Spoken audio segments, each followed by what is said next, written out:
Bonjour, dans cette partie on va essayer de voir le dernier élément concernant ce chapitre, ce sont les triggers ou bien les déclencheurs.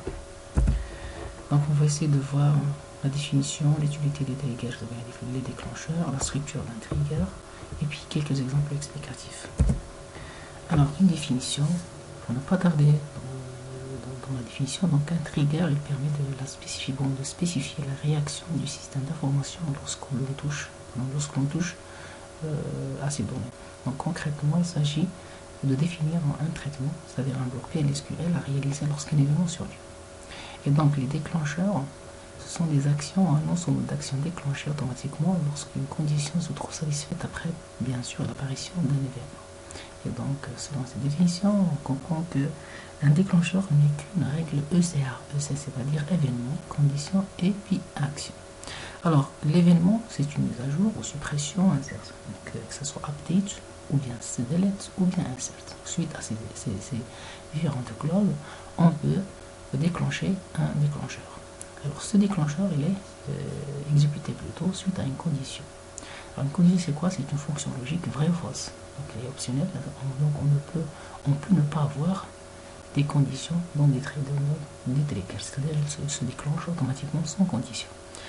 Et alors, elle se déclenche en faisant bien sûr des actions. Donc, une action, c'est quoi? C'est une procédure exécutée lorsque la condition est vérifiée. C'est un bloc PLSQL. Alors, avec Oracle, les événements sont prédéfinis et les conditions et les actions sont spécifiées par le langage procédural. Alors, les événements sont bien limités dans 6 types.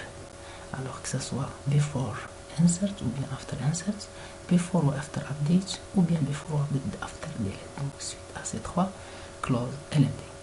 Alors, l'utilité des triggers, c'est quoi? C'est renforcer tout d'abord la cohérence des bases de données d'une façon transparente pour les développeurs, et puis la propagation des mises à jour dans une base de données distribuée.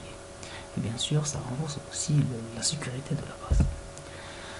Alors, la structure, généralement, donc c'est comme ce qu'on avait vu avec les autres éléments, procédures et fonctions, etc. Donc, c'est create or replace, puis triggers, le mot-clé trigger, puis on donne un nom à ce déclencheur. Et puis, on liste l'événement, donc before, after, instead of, before, insert ou delete ou update, donc ça dépend. Puis, off, la liste des colonnes qu'on va porter cette modification. On, puis on spécifie la table sur laquelle on fait la modification. For each row, donc pour chaque enregistrement, qu'est-ce qu'on doit faire? When, la condition de déclenchement, et puis on fait notre traitement qui va être réalisé par le déclencheur. Alors, un exemple. On va essayer de faire la suppression d'un client. Et automatiquement, on supprime toutes ces commandes. C'est-à-dire un client, bien sûr, il a une clé étrangère, par exemple, dans la table commande. Donc, il faut on supprime un client, automatiquement, on doit déclencher un trigger qui permet de supprimer carrément toutes ces dépendances avec la table client. Comment pas? Alors, on crée notre trigger, trigger subclient, le nom de notre trigger, before delete, donc avant la suppression de chaque client. Donc, il faut quoi? Il faut faire pour chaque enregistrement, qu'est-ce qu'il faut faire? Delete from commande where code client égale 2.odd code client. Donc, une fois qu'il s'agit d'une suppression de la table client, qu'est-ce qu'il va faire? Il va supprimer de la table commande tous les enregistrements dont le code client égale l'ancien code client qu'on vient de supprimer. Donc, tout comme les fonctions ou procédures, un trigger peut ne pas être invalide. Donc, il faut le recompiler avec la commande after trigger, puis le nom du trigger compile. Voilà, donc la structure d'un trigger, la structure est composée de 3 parties, comme on l'avait déjà vu. Donc un événement déclencheur E, donc c'est une action externe sur la table, ou bien sûr un tuple qui déclenche le trigger. Puis la condition, c'est une expression booléenne, et puis l'action du trigger, c'est la procédure PLSQL qu'on définit. Alors, quelques remarques. Lorsqu'un trigger est lancé sur la valeur, bien sur le serveur plutôt, et qui se termine à son traitement d'exécution, bon d'exception plutôt, l'événement qui l'a déclenché se poursuit correctement. Alors, 2 types de triggers qu'on peut définir un trigger dénoncé. Donc c'est un trigger lancé sur une seule fois et un trigger de tuple, donc il est lancé plusieurs fois. Donc c'est un trigger exécuté autant de fois qui a de tuple à insérer ou bien à modifier ou à supprimer. Alors par défaut, les triggers sont actifs, sinon on peut les désactiver avec le mot-clé disable, ou bien s'il est désactif, donc on peut l'activer avec le mot-clé bien sûr enable. Alors, dans les triggers, les tuples for each, le tuple de tuple for each, c'est pour chaque enregistrement, donc on peut manipuler les valeurs traitées directement en mémoire en utilisant la clause 2.add et puis 2.new. 2.add, 2.to, c'est-à-dire il permet d'accéder à l'ancienne valeur lors d'une suppression ou mise à jour.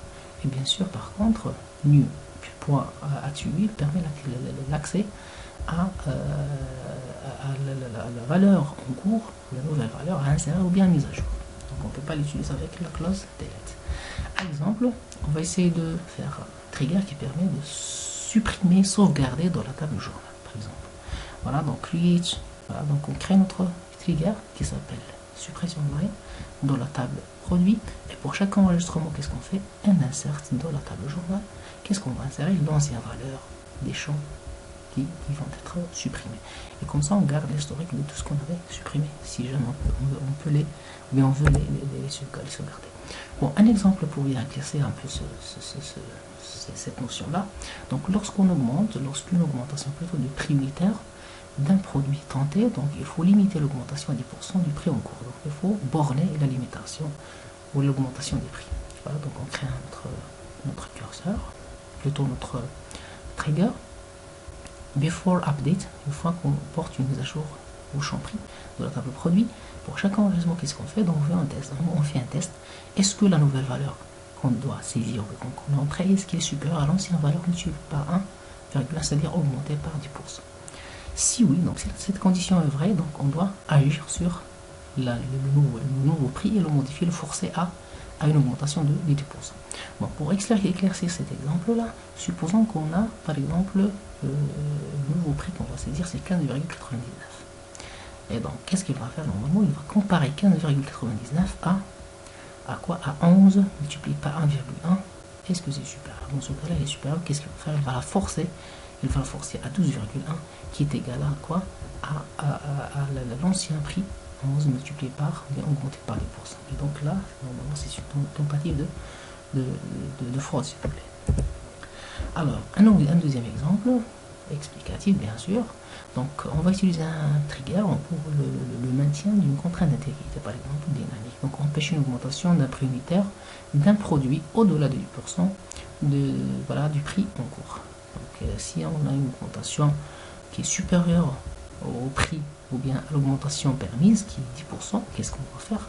Il y a un message à faire, ou à afficher plutôt, donc on affiche quoi? Violation de la contrainte, tout court. Ou bien on peut faire carrément un traitement, comme on l'avait vu dans l'exemple précédent. Un autre exemple qui veut dire la même chose, sauf que ici, on gère plutôt l'intervalle du code qui doit être supérieur strictement à 0 et inférieur à 10 000. Et donc, on peut gérer carrément cette contrainte.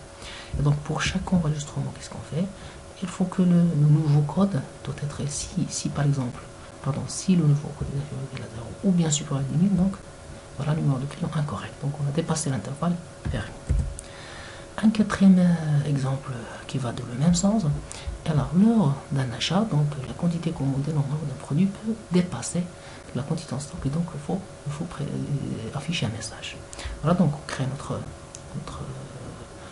trigger, donc before insert dans la table commande. Qu'est-ce qu'on va faire? Donc, pour chaque enregistrement, on déclare une variable s de type quantité et on essaie de voir. On cherche select la quantité into s from produit where code produit égal, c'est-à-dire le code nouveau produit commandé. Et on fait un test. Est-ce que la quantité commandée est supérieure à la quantité en stock? Si oui, donc on va lui dire quantité demandée non disponible.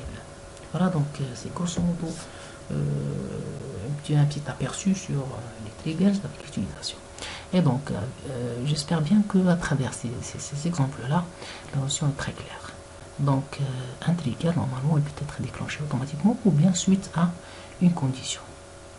Voilà, donc merci pour votre votre attention et à la prochaine.